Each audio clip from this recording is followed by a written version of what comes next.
All right, good afternoon, everyone. I actually found myself being the moderator only about a couple of days ago.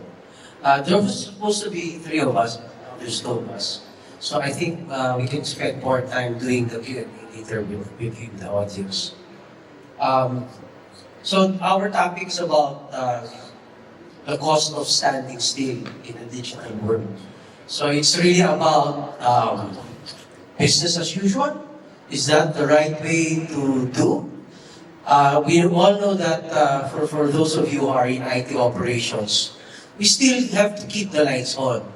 But as far as digital is concerned, is it really business as usual? Or is there something that you have to do to move forward?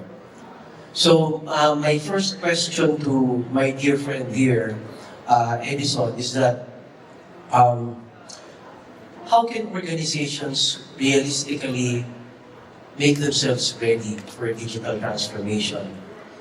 What signs indicate that they are just standing still or just doing business as usual?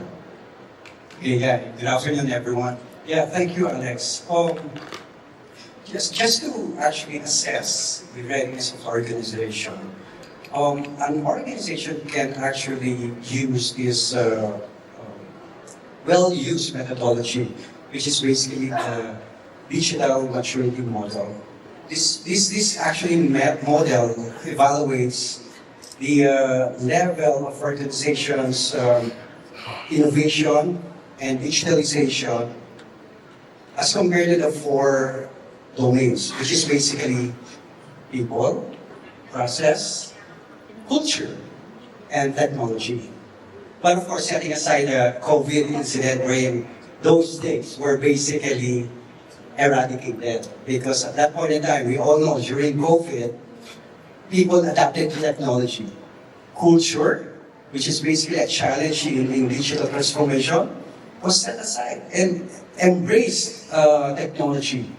And then, of course, the process definitely changed, especially the healthcare industry. Again, with the use of digital platform.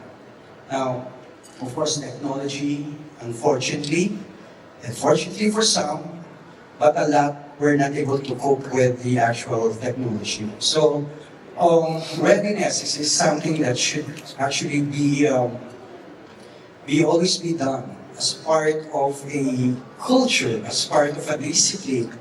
And for every day, that's my motto now, that there's no COVID or pandemic, it's actually time to prepare for digital transformation. Perhaps you've heard of Gartner's enterprise architecture framework. Do you think that's a good standard to make use of spaces to determine readiness and even to determine the roadmap as far as digital transformation is concerned? Yeah, true.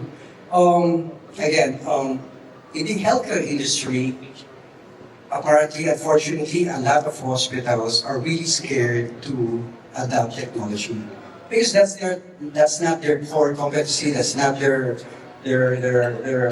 core business. And every time I give a talk, and I totally agree, is to really recommend to them to follow already a methodology, a known methodology, or a governance. At least it will reduce the risk of a project failure. Yeah, I totally agree with you. I think that's why we have a job. That's why we have jobs. Because otherwise, our business stakeholders will not be able to move forward without, strategic purpose as far as IT is concerned or technology is concerned. Going back to the enterprise architecture of Gartner, I think it's effective to make use of that, to talk to your business stakeholders and align with them, to understand how the business should move forward.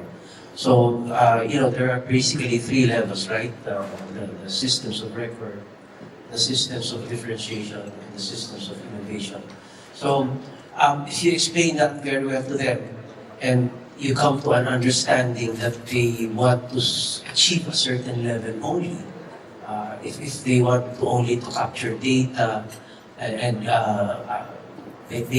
put systems in place for productivity, then that means that they really don't want to be very competitive. They only want to maintain business as usual.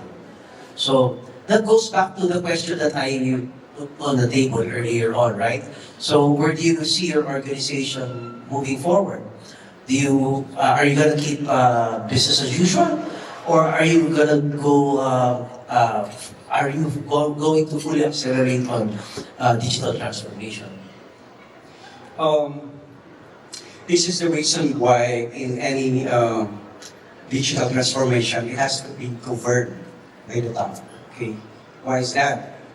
We did mention Gartner again because we live in the same industry, we have the same discipline, so we do understand what Gartner is all about, what it's trying to drive at, and where it wants the organization or it gives organization like some sort of methodology to move from this phase to another phase. But this is the reason why we need to educate as well. Of course, the management level to ensure that they understand what the garden is all about, because that's exactly my challenge. Every time I came up with digital or projects, technology projects, I would always refer to Gartner. But of course, for them, what's Gartner? So I always have to explain. Now, I need to convince them. That's why it has to be digitally or coming from the top. Because not only that they're the ones providing the budget, but of course, they need to actually foster the change in culture. Again, one for challenges. My challenges when I was doing a lot of major migrations is like really the change in culture. So we need management support to actually lead that. And then second is, of course, they're the ones who should promote collaborations among different business functions. Without management directive, there will be resistance. I've faced a lot of challenges during migration, and without the support of the senior management, probably my latest one would have not been as successful. But then, following a certain methodology like Gartner would really strengthen me, give me confidence that what I'm doing is basically proven to be effective. But you need the management to actually enforce that scheme to make sure that the project becomes successful. And then, of course, through management support, that there will be continuous education,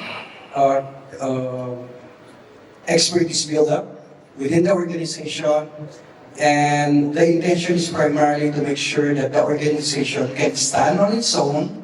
Well, we do have support with our vendors, but of course, to make the L1 at least organically available. Absolutely on point, Edison. No? We definitely need executives' commitment and support, not only at the level of top management, but also at the level of the board. Right? The level of top management or MANCOM, we need the support in order to push for your initiatives, for your strategic directions, right? But as far as funding is concerned, in order for you really to take action, to execute your plans, you need support of the board to release funding for what you need to acquire, what you need to execute, right? So that has worked for me as well over the last several organizations that I've worked for. And you know, on the matter of business as usual again, over the past several decades, there have been game changers, right? In the 80s and the 90s, personal computing was the game changer. And then late 90s, early 2000s, that was the internet. And then later on, it was cloud technology. And lately, it's AI and related technologies, right? Although they are game changers, eventually they will become a given, right? So either you're on the bandwagon or you're not, right? So if it becomes a given, it means that it's no longer a competitive advantage. So I read an article, a study actually by MIT Sloan Management, which says that artificial intelligence or AI does not change anything about the fundamental nature of sustained competitive advantage when its use is pervasive. So eventually, it will become pervasive. Once AI's use is ubiquitous, it will transform economies and lift markets as a whole, but it will not uniquely benefit any single company. Businesses seeking to gain an innovation edge over rivals will need to focus their efforts on cultivating creativity among their employees. So, in the context of your organization, President Edison, how do you think this should apply? Are you in the bandwagon now, or are you catching up? Just for everybody's info, what Alex is asking me is like really totally out of script. But I really appreciate his questions. Now, we talk about AI, and I like the word the bandwagon. This is the buzzword now, AI, everybody's like, but in my organization, that's one of the keywords that you mentioned. In healthcare industry, especially hospital, we deal with patients' lives. We are basically evidence-based. In fact, AI was actually introduced to me personally at the peak of COVID. One of the vendors actually introduced, because at that point in time, I'm really citing a good example. The RT-PCR then was really damn expensive, and it took about a bit of like really long time just to see if one is positive or negative. And they introduced AI using a CT scan, and it will supposedly, based on the database, AI, if you're positive or not. But unfortunately, at that point in time, and we know that Philippines healthcare industry is far from a real having a good digital database of different cases. We also know for the fact that even if the database that they have is from Singapore or from China or nearby Southeast Asia, their biological I should say, makeup is different from a Filipino. So that's why we cannot really use it. That's why my thought is like AI is good. It will help the organization. But in the healthcare industry, it all boils down still to how good the doctor is in analyzing the figures coming up from different, like let's say, lab reports, radiology reports, or such any reports, and do his or her own judgment as far as patient management. But what's sensitive about healthcare industry is that any mistake can really cost patients' life. So that's the reason why we cannot totally just adapt. AI will definitely help improve everyone, but it will undergo a lot of iterations. It's not a plug-and-play thing, and being in that culture, yes, a lot of doctors like telling me, yeah, they want to introduce AI. That's the reason why I'm attending all these sessions, just to make sure that I'm being careful on what to recommend, what to deploy, what to purchase, just to make sure that the hospital will not be put into risk, at the same time waste any resources. So I agree, Alex. With that quote, which I just heard now, that it's not an easy task to achieve. It may not be a differential. In some industry, yes, using AI will make you lead the competition. But in the healthcare industry, as of this time, even in the US, I believe it's really the doctor's decision that matters a lot. Because they're the ones actually dealing with patients also. Yeah. And that's what makes AI work, right? Intelligence from human beings build the data infrastructure. And, to make AI really work for you, to make AI generate insightful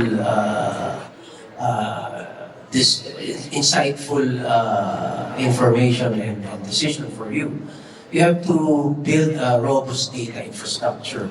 So once that is in place, you have to start using it and keep on using it so that you train AI and you train the AI and machine learning with the data that you put into it.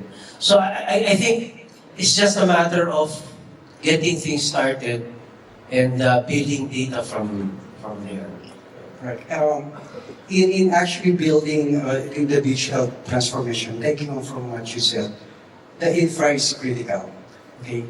There are three stages in digital transformation. Of course, the enablement.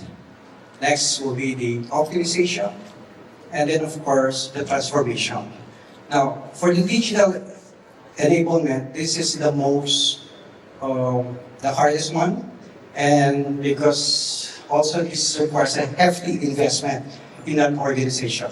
This is the stage wherein the organization will now decide to actually move from analog to digital. This is the stage wherein the hospitals will now invest in technology, to infrastructure, and this is the time that the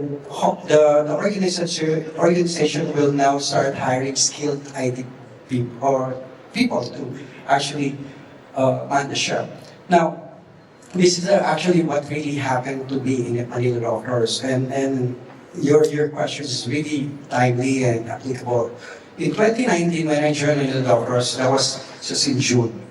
And in June, probably I was just given the wisdom to really purchase or do the digital transformation based on the low-hanging fruits that I actually assessed the organization across the labs. I migrated the outdated and supported email platform to the latest one. Second, I upgraded and changed all the access points from a SOHO. It's designed for SOHO, small office, home office access point. It's not enterprise grade level. Third, I did the structured cabling. We all know in IT governance and in security, structured cabling is critical. You have to know where each line will go and how it's being set up. And I actually migrated the internet from that time, if I'm not mistaken, about 60 or 50 Mbps to 100 Mbps with the same cost. Now, if I didn't do those things and I was able to deploy it, COVID hit March of 2020. If I was not given the wisdom or the management didn't support me, of course it's not cheap, right? I don't know what MDH will do come COVID. We won't have Teams, we won't have Zoom. The computers were not designed to have wireless connection. The access points were not designed to carry heavy use of video streaming. And the structured cabling definitely will expose the hospital to a lot of attacks. So this is the one that I was saying, that the infrastructure, no matter how good the software is, if the infrastructure is not robust, it's not scalable, it's not secure, then you're just wasting resources. And then of course, after those, that's enablement, the optimization. After I deploy those setup, that's when basically you do more work with less effort. Meaning, this is the time that you optimize whatever investments that your organization implemented.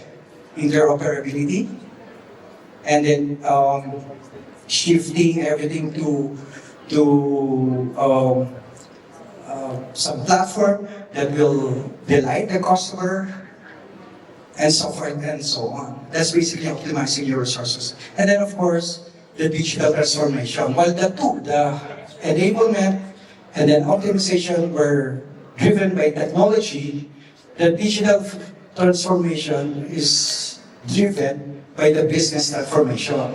We all know for the fact that when COVID came, a lot of platforms changed.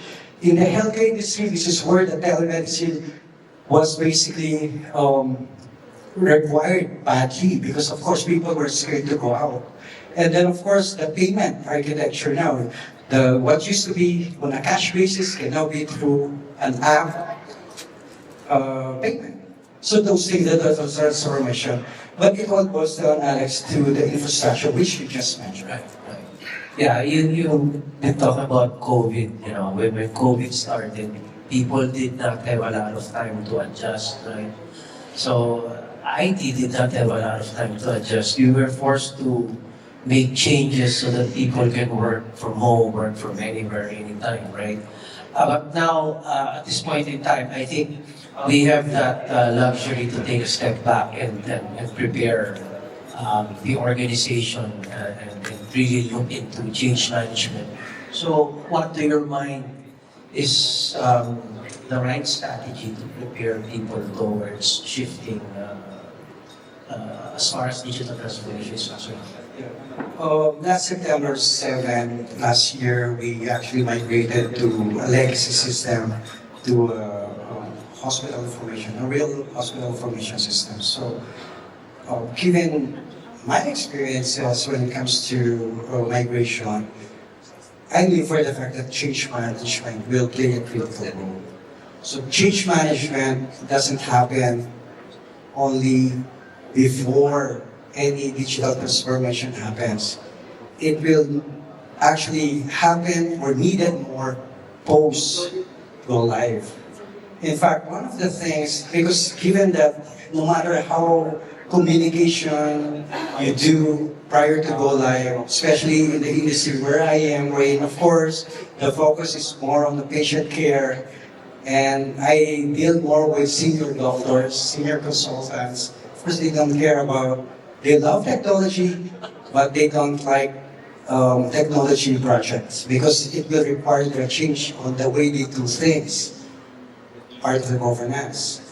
But this is where the change management will also be needed and should be really aggressive in all forms of platform, in all forms of methodology. And one of the things that really actually helped me users adapt post go live is the different town hall meetings which I had to come up with almost every day just to explain to them again, which we were basically explained even prior to go live, on why we're doing this, what should be done post go live, because the change management also involves analysis of what were the ideal as is to be set up. Of course, the as is and then to be the very ideal, but actually in reality, the moment you go live, a lot of things will change, right? Because it's when the users will start appreciating or really testing the system and how it will really apply to their basic functions. But this is where your right change management will really play critical and has to be consistent and should be unrelentless and should not stop until the level of confidence as well as level of acceptance is felt by everyone. So, I think that change management, as far as change management is concerned, demographics across organizations differ, right? So do you think that an effective change management strategy should be purposeful as far as the demographic makeup is concerned?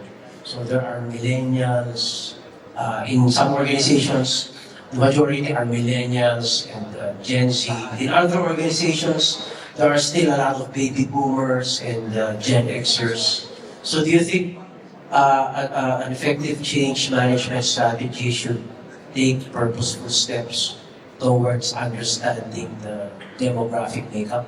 Yep. If I go back to the industry where I started ID, I was with the oil industry and Crown Corporation. When we did the migration, of course, the change management, I was part of it, really assess the demos. That time it was about 1998, when of course there's no internet at the time. People are just starting to use computers. People were just starting to use mouse. So there were like really a lot of challenges during the time. And you're right, the demos will have to be considered to really come up with a good strategy for the change management. It cannot be one applies to all. Because if you're dealing with millennials, you're dealing with Gen Z, oh, they're used to using tablet. I myself, when I see my kids on how they play around with their tablets, they're so fast using just their 5 fingers. Like, I was like impressed.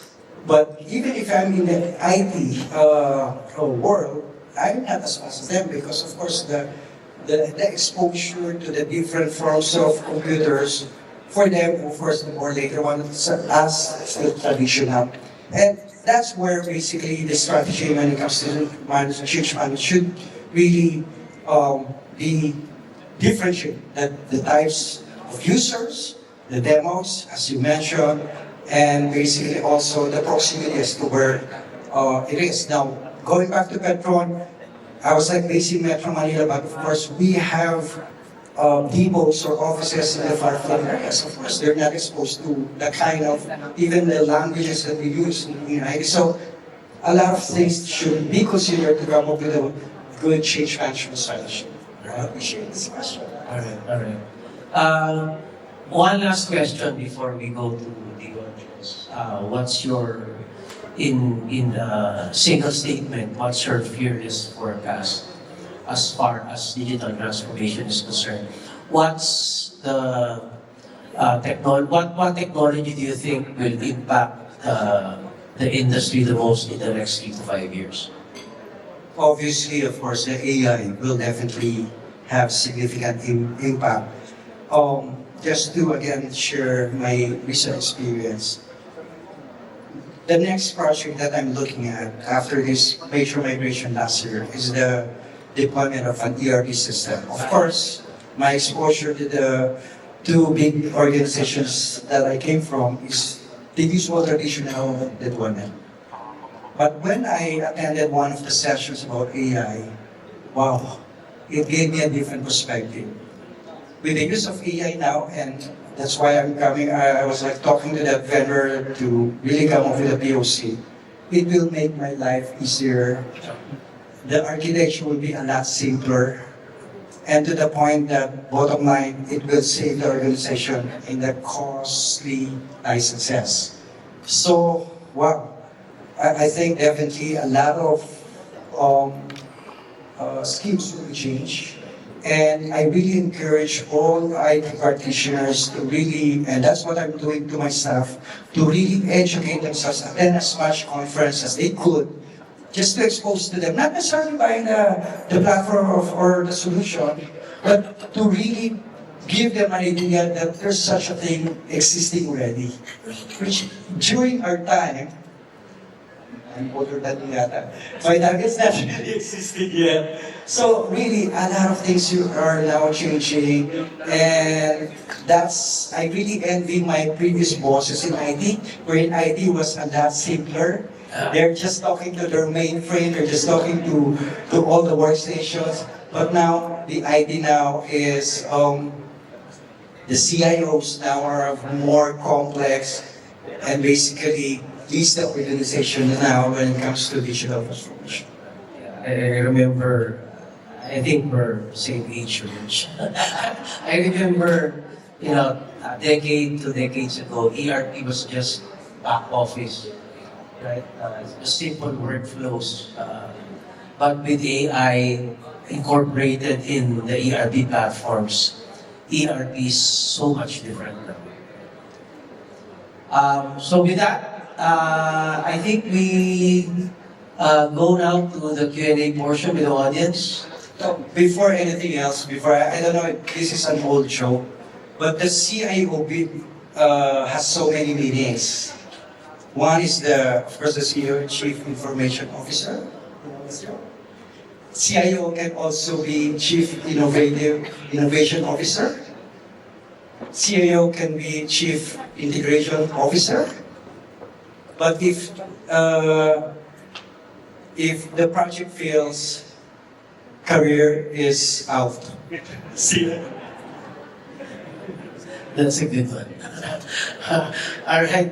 Um, I'd like to take you up, to take up the audience on any questions you might have for. Yes? This is not scripted, although he's my friend. Yeah, it's not scripted because they're talking about age there. So, Rookie, right? Rookie asked a question about if you guys are familiar with the sound of a modem handshake. I think both of you would raise your hand, right? Actually, I'm not aware of this.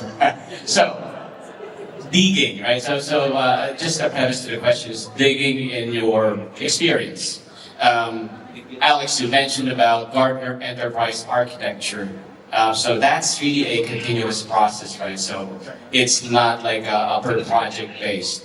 As head of technologies, would you be able to give some advice to our colleagues here on the floor on how you, because again, in terms of budgeting for technology, right, it's an annual basis. But Gartner Enterprise Architecture that's a continuous process, it's never ending. How are you able, like, case studies, advice, how will you able to get the board approval to run your strategy in terms of doing or targeting that strategy for Gartner? It's always, the end in mind. Get them aligned on the end game, what you want to achieve for them, what you want to achieve for the business. So you have to talk in terms of a layman language. So I talk to them about what it would mean for the business as far as scaling is concerned, as far as growth is concerned, as far as customer experience is concerned, as far as employee experience is concerned. So that those things resonate with them. The things that talk about AI, ERP, cybersecurity, those things do not resonate with them. So once you get their buy-in as far as customer experience is concerned, as far as employee experience is concerned, business growth is concerned, scaling the business is concerned, scaling operations is concerned, you now lay out the digital transformation roadmap based on the Gartner Enterprise Architecture framework. Why does that make sense? Because if you lay out the digital transformation strategy consistent with the Gartner Enterprise Architecture framework, then you are able to provide them visuals on what kind of decisions they will be making along the way. So, for instance, in a very greenfield system landscape, you have to start building the systems of records. When we talk about systems of records, these are the systems that capture data basically. So this are ERP, HRIS, etc. Right? So you cannot mature your systems without the basics, which is basically consisting of the systems of records. So if they want to achieve beyond just business as usual, they might want to look further into putting in place systems that differentiate the business, or eventually putting systems in place that will foster innovation. So those are the systems of innovation. So if you develop a roadmap showing how to get there, how to get from one point to another point in time, from essentially a greenfield landscape to a landscape where there are systems of record, from a landscape of systems of record to systems of differentiation, eventually to systems of innovation. Number. Then you will be able to provide them a visual of what levels of decisions you have to make and what levels of investments you have to make at some certain points in time. So you also are able to break down the investments into small chunks. It's kind of difficult to get them to approve all of the investments towards the end game, right? Because that's too much investment as far as they're concerned. So if you're able to show them the roadmap, the end game, And then you're able to show them that this is what you need to invest on this year. And then the following year, you need to show them what they need to invest on at that point in time. And then, in some cases, some boards would like to see a longer roadmap as far as investments is concerned. So in that case, you need to show a 3-year or 5-year total cost of ownership. So your digital transformation roadmap will also help you design your total cost of ownership over a 3-year or 5-year period. So that's how I do it. Always start with the end in mind, and that end in mind should be something that your stakeholders, your business stakeholders should be able to understand. Thank you. Yeah, taking off from Alex, my bit of advice to everyone based on the 3 major migrations I did now from at least from Petron, Makati Med, and Manila Doctors. Now, I was like looking at the cost of standing still in digital world. So let's set aside Gartner, but this is more I advise that everyone should be doing. Establish a policy. Establish a policy when it comes to the digital literacy. The first thing I did when I joined the Doctors as well, Makati Med, is to really ensure that the people are the one being hired will adapt to whatever is digital transformation. And one of the first things that I did is to really audit, being an auditor for 9 years in Petron, is to really change the job description. Because when you look at the job description, it will not make, because HR will just basically rely on the job description that you will provide them. And that's the kind of people that you'll be hiring. So you will not progress. So that's one thing. Digital literacy and skills will have to be there. Not just from the IT, but basically all the other business function. Second policy is basically the adaptive affordability and accessibility. Being an ISACA, a CISA certified, confidentiality, integrity, availability is critical. Now, organizations will have to be worried about the proposals being provided by the vendors or recommendations. Probably you can afford, but will you be able to access such application? One use case, which basically I stopped the organization by the vendor and then the hospital was willing to pay, providing a good video streaming solution. But for you to be able to access that, it will require about per user 20 MB connection. So it will basically flood my network.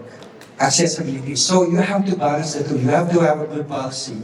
And then of course, the security, of course. There has to be ensuring that governance is there, that access to information should be limited to authorized individual, and ensuring also your consumers that the digital transformation or the digital platform that you're introducing is trustworthy. And then of course, the digital, national digital strategy. One of the justifications I did for this migration is because of the government's direction towards universal healthcare. So if the hospital will not adapt, will not shift from paper, from analog to digital, then it will be a challenge for the hospital to adapt. So you have to consider that. And this is exactly the reasons why the head of ITs now are really challenged with what's going on. A lot faster, so fluid, that if you will not adapt, definitely it will be a project failure. So those are, again, maybe simple, but basically critical, crucial items to be considered. Any other questions from the audience? I have one question. Just to clear, I hear that sound that I played earlier, I hear that as a young toddler. So it's familiar to my ear. One question. You're brought in as the leads for IT. You're the one selected to drive a direction for the future. And in most cases, once you enter, there are so many subject matter experts within the whole organization who will tell you otherwise. And their suggestions would come along the lines of saying, I know this better than you, I've been longer here. How do you now position yourself, your roadmap, in your justification for creating a budget to push forward and not to be standing still in a digital world? There's always I've had that kind of challenges in the two hospitals that I work with. Do think now that a lot of hospitals here before were managed by doctors. So they feel that they know the business more than I do. Okay? And this is where actually the experiences, the methodologies, the continuous proficiency education that each one should undergo just to update yourself will come into the picture. If you cannot, like in the board setup, cannot answer directly without closing, or if you can answer directly without closing your eyes, or like saying a lot of meaning you lack the confidence, you lack the skills, you lack the experience to actually lead the organization to that digital transformation. That's the reason why I want to go back. That's the reason why I shared during the COVID. If I didn't really pursue those transformations that I did in the span of 6 months, and it cost huge amount of millions, I don't know what MH would have come to. That's where you prove your credibility, your capability when it comes to digital transformation. Yeah, we cannot predict what will happen in the next 5 years, but in the next 1, 2, or 3 years, you could. So this is the reason why we really need to always update ourselves when it comes to what's happening latest. And the question of Alex a while ago about the AI adoption, you really have to know deeper than just the buzzword AI. Absolutely agree. You have to speak the language of the business, right? So you cannot dazzle them with technical gobbledygook. So you have to speak the language of the business. I've had similar experience over the past several years whenever I join an organization. At present, I'm with PHINMA Education. So when I joined PHINMA about 3 years ago, so this is my first time with education. Prior to that, when I joined Meralco a few years ago, that was also my first time with a public utility company, an energy utility company. So in both cases, and in other cases that I've joined organizations for the first time, there were challenges about gaining the confidence of our stakeholders, right?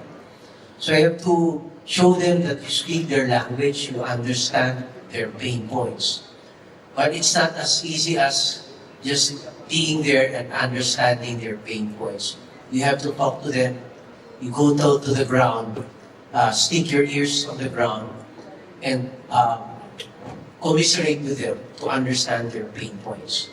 So it takes some time to able to get their confidence, because for someone new in the organization, you don't easily get their confidence and their trust.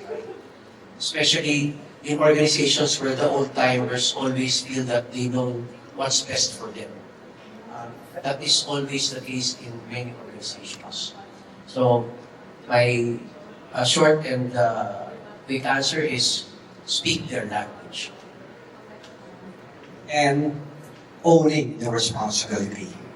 When the project seems to be failing, own it. Don't point it at someone else, but own it. That's where your reputations will be known for. You're owning the responsibility. It's scary because, digital transformation doesn't come in cheap, but it's owning the responsibility, accountability for any project, for its success is something that you'll be known for. And I'm glad for the past decades, I've never felt a major migrations. Thank God for that. I want to expound a little bit more on, keeping your ears on the ground, going, going to where the pain points are. I want to illustrate my point further. When I first worked with Meralco, I never had any experience. I never had any idea what Meralco linemen were doing. Telecoms and linemen who were attending to the operations of the electric utility. So what I did was I went with trucks. I went with the linemen.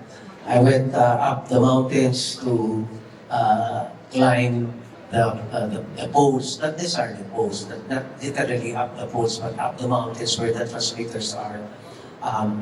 I worked on the trucks with them.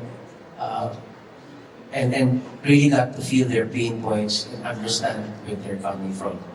So for the SVPs and the EVPs, having that kind of appreciation of what operations is all about is very important. Because the senior executives themselves came from the ranks. So you have to go through the ranks to get to understand their pain points. You need to get your hands dirty. Yes.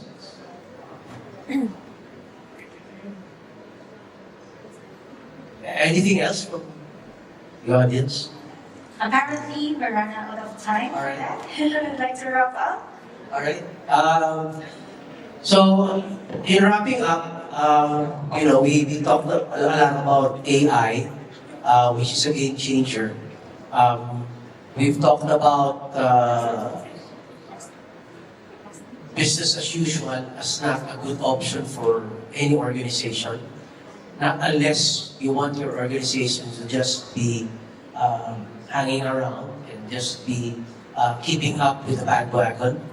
So AI is supposed to be the game changer these days, but if you don't start joining the bandwagon, you'll be very, very late. And once everyone is on the bandwagon, you need to innovate, you need to foster creativity in your organization so that you will differentiate your business from the rest of the pack. With that, I thank everyone. I thank my good friend here for joining me. Thank you so much. To top it off,